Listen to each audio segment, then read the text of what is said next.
हाय निक्की, कोई मेरी बात ही नहीं सुनता। मैं किसको बताऊं?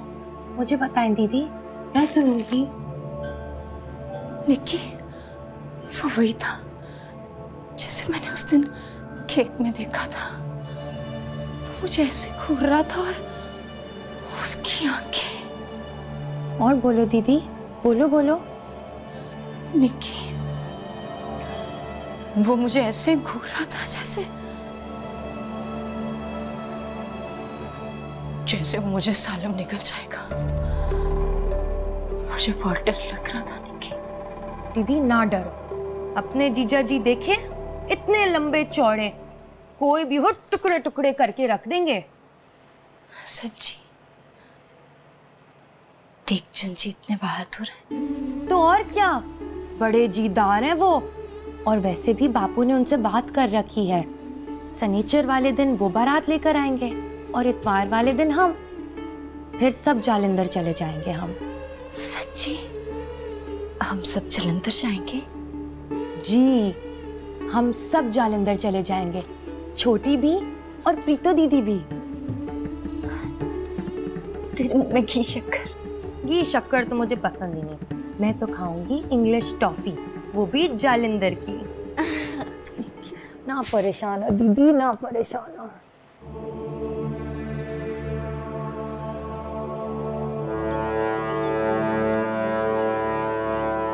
लड़की कह रही थी कि जब सब नाच रहे थे तो वो अचानक सामने आ गया।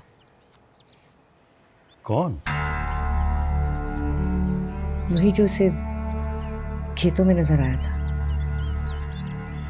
ये कैसे हो सकता है पार्वती? लड़की कह रही थी। घर में तो सब घर वाले ही थे। कुड़ियों के साथ जो आए थे बस वही आए, उन्हीं में होगा वो। इसका मतलब है कि वो संधेवाल का। मुझे क्या खबर? ये सब क्या हो रहा है पार्वती? रात सुखचंद घर से चला गया था। जब मुल्ला ने बांग कही तो वापस लौटा। रंग पीला फटक था। आता ही कमरे में घुस गया, किसी से बात तक नहीं की। कहाँ गया था? मुझे क्या पता? पूछा नहीं तुमने? कुछ सुनता तो पूछती ना जी।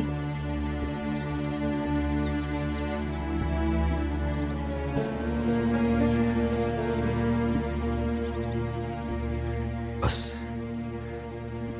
2 दिन की कश्त उठा ले पार्वती, लड़का लड़की अपने घर के हो जाए, फिर निम्मो जाने और टेक जाओ। हमारे सर से तो बोझ उतर जाएगा। क्यों जी, निम्मा बोझ है कोई? हाँ, बेटी तो बाप के सीने पे रखी पत्थर की सिल होती, और मेरे सीने पर तो 3 सिले। ऐसा तो ना कहो जी। मेरे कहने या ना कहने से क्या होगा? सदियों से दुनिया वाले कह रहे हैं कि बेटी बोझ होती। सच पूछे ना पार्वती, बेटी से बड़ा कोई बोझ नहीं होता, कोई नहीं।